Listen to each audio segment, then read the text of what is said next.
we will work on an example in which an individual has $10,000 right now, which is the present value, and wants to know what the future value will be of this $10,000 if this individual deposits in the bank and this investment earns 12% per annum for a total of 5 years. So number of periods is 5. We can solve this problem in one of many different ways. Let's start out with using a Excel spreadsheet. So if you have a spreadsheet, we can set up a table. The first column I have is periods. We have 1 through 5 years. The beginning balance is $10,000. The rate at which you're going to earn interest is 12%.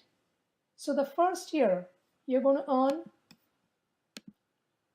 $10,000 times 12%, which is $1,200. And this money is not withdrawn, that's the interest. It stays in the bank for it to grow to $11,200. That becomes the beginning balance for the second year. On this $11,200, we are going to earn 12% again. So $11,200 times 12%, we get $1,344.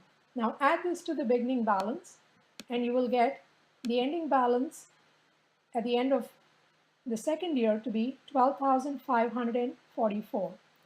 As I'm doing this in Excel, it's fairly easy. The next step I would do is this entire row, I would copy the information and just bring it down to the next 3 rows. This now tells me that at the end of 5 years, my $10,000 is going to grow to $17,623.42. While setting it up in Excel is not a big deal, and as I've showed you, you can copy and paste once you have the first 2-3 rows set up, it still is rather cumbersome to have all of these spreadsheets for every calculation. Now, an easier way to do this would be to look at the time value of money tables, which is what we do in class. So the time value of money tables, the formula says we look for a factor which is 1 plus I, that's the interest rate, raised to n, which is number of periods. So if I were to do the formula, 1 plus I raised to n, in this case, what does that work out to?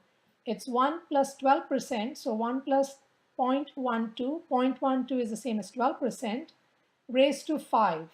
So if you do this as a formula in Excel, equals 1.12 raised to 5, our answer is 1.76234168. We know in Excel, in the memory, it retains 12 decimal places. Clearly, that's way too much for us. But let's look over here at the tables and see if we can find the same information. So we are looking at I equals 12, n equals 5. So the tables, the way they are set up, first make sure you're looking at the correct table. Here, this is a future value of 1, which means a single sum, which is what our example is over here. The first column is the number of periods. So I go down to 5. Now I go up on that in the first row, I go down that row to look for 12%. Now in your textbook, it goes into 2 pages. So I have this going through 6%. Then you go to the next page and you continue to look for your 12%. Again, the last column is the number of periods, so we can visually see it. So number of periods is 5, interest rate is 12, the factor is 1.76234. That's the same number that we came up with over here. So you don't have to definitely memorize the formula, you just need to know which table you need to use. So you need to understand the problem. So now let me write down, if I were using a formula, how this would work. I would say, I would look up the factor for I, that's the interest rate, equals 12%, and n equals 5, and I showed you how to look up that number. I wrote that down. The next step is I will say future value equals present value times the factor. This is called the accumulation factor. You're accumulating interest. So future value, that's what we want to find out, equals present value, that's $10,000, times the factor. We looked up this factor in the table. When I put that into the formula, all this information, and I calculate the number, I will come up with an answer that has to be as close as possible to what I did over here in Excel. We'll be off by maybe just a few cents over here. If I use the formula over here, I will come up with the exact same answer over here. So these numbers are slightly off by 2 cents, which is not a big deal at all. Now there's yet another way in which you can do this if you have Microsoft Excel with you. In Microsoft Excel, if you look up over here, the fx, those are functions. And there are many functions in place. One of them is time value of money functions. So we want to know the future value. So you would start out by typing equals FV for future value. And then you'll automatically some information show up over here. Immediately click on this button over here. And there's a pop-up window that comes in over here. It asks you over here. I'm going to expand the screen a little so you can see this now. See it a little better. Okay. I'm going to expand it all the way here so we can see it properly. It's telling me over here that the future value, it wants to know the rate. And instead of writing down the rate at 12%, I made a cell reference. I said, look at cell B4. And in B4, we have this information over here. Then it asks, the next thing it asks is number of periods. Number of periods is 5. Again, I didn't type 5, I wrote B5. I gave the cell reference for B5 over here, which is the 5.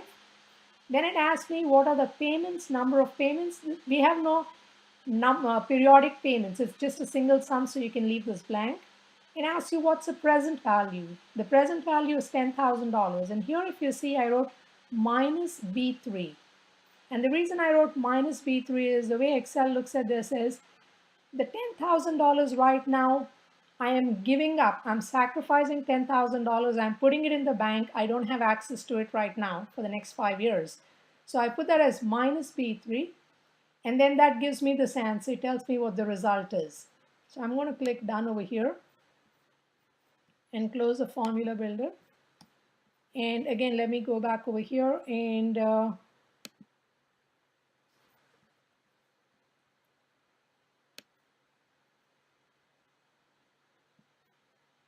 show you what we have over here. Okay, so the answer again, if you look at it, it's the exact same number that we had over here and here. Again, as I mentioned, we were off by 2 cents. So there are numerous ways in which you can come up with the answer. As far as we're concerned in class, you will be given this basic information. It will not be laid out in this fashion. You have to basically summarize and find this information. You will be given the situation, the problem. You'll be told there's someone who has $10,000, wants to invest it for 5 years, thinks he can earn 12%. How much will he have at the end of 5 years? So you need to figure out from that the 10,000 is present value. I need to find future value. This is a single sum. Therefore, I'm going to look at table 6.1 and I need to look for interest rate 12%, number of periods 5, and the rest of it is easy, following through with this over here. Now, let's take a slightly different example. The example I'm going to work on now is, I have $10,000, not today, but 5 years out in the future. The interest rate is still the same, 12%. The number of periods we're considering is still the same, 12%. So now how is this different? I have $10,000 with me right now. That was a previous example. The second example, I'm saying I have $10,000 out in the future. And if you recall what we have learned about time value of money tables, the money that you have in the future is always going to be a larger amount than the money in the present because the money is going to earn interest. Therefore, the present value number I'm going to come up with is going to be smaller than $10,000. Let's go through the motions of doing it in the 4 different ways I showed you earlier. So I'm looking at 5 years from now. So 5 periods from now, my ending balance, final number is $10,000. This has earned interest at the rate of 12%.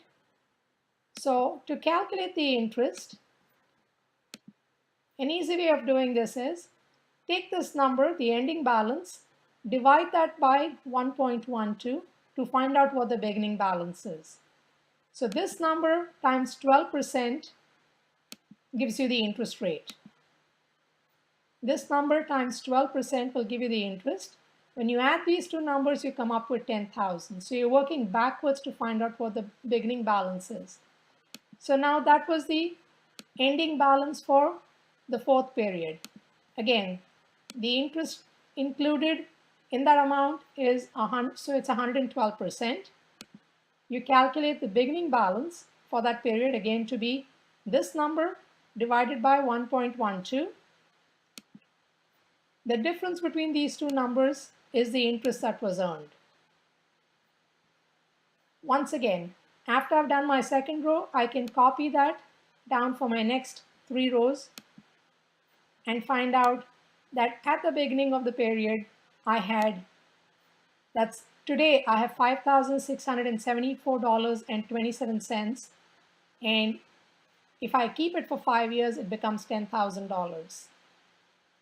So if someone promises you or offers you $10,000 today or $10,000 in the future, which one would you pick?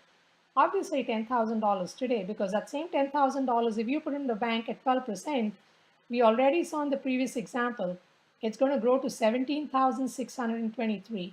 So if someone tells you they're going to give you $10,000 5 years from now, right now all they have in the bank is $5,674.27.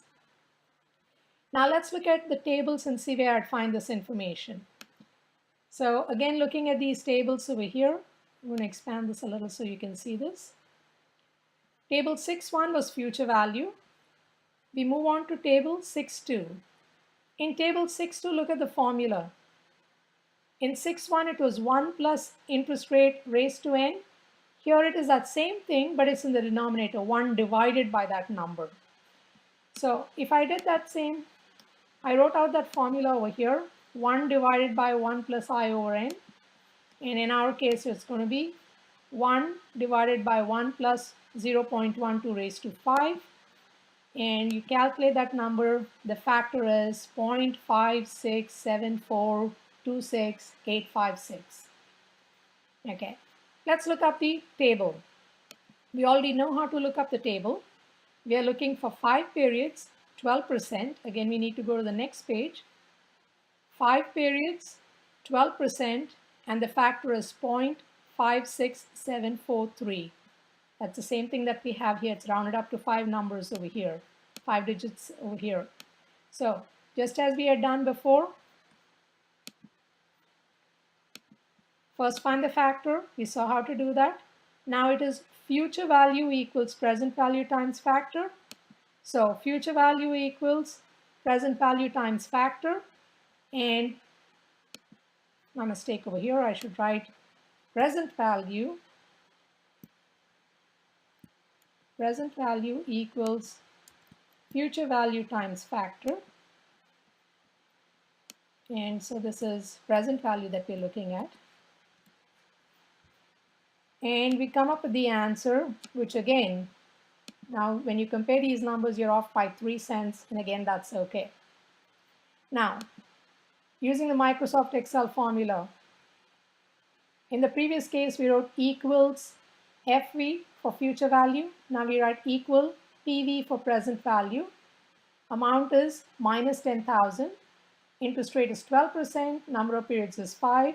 And when you put that into the formula, the Excel formula, it gives you the same number that you had the other 2 ways that we did the calculation. So once again, what we're seeing over here is there are many different ways in which you can solve this problem. It's basically an arithmetic problem. When you have a number now and you want to know what it's going to be in the future, it's going to be a higher number because we're going to earn interest. This factor that we have is called an accumulation factor. When we have a number out in the future and we want to find out what it is today, we want to discount it back to today, and this factor is called a discount factor. It's going to decrease your number. And also, if you could just look at the numbers, the factors, anytime you multiply a number by larger than 1, it's going to grow. If you multiply a number by smaller than 1, it's going to shrink, which is what we're looking at over here. So this is an example of a single sum. If I know the present value, I can find the future value. If I know the future value, I can find the present value. So we are looking at a few unknowns over here, a few variables, and if any one of them is missing, we can find it out. Present value, future value, interest rate, number of periods. Out of 4, if 3 are known, I can always find the fourth one using any one of these methods.